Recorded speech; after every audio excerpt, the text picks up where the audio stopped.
Hello? What? Am I hearing you correctly? Today's National Cheese Day?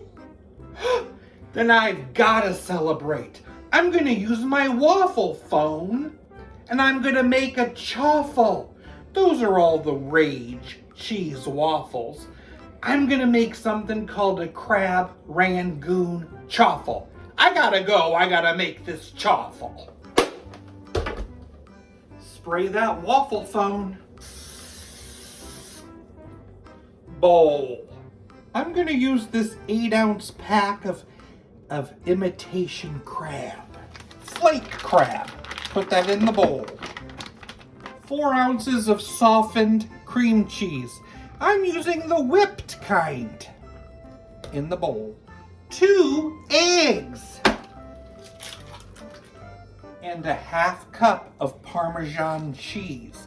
Mix that together. Start with some sharp white cheddar.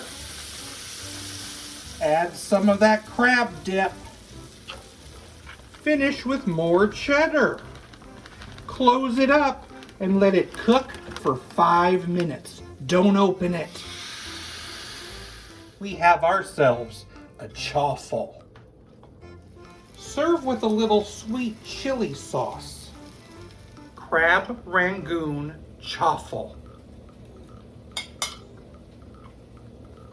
Wow. That's really great. Delicious. This is the perfect way to celebrate Cheese Day. Why should you always bring a bag of tortilla chips to a party? In caso emergency. Happy Cheese Day.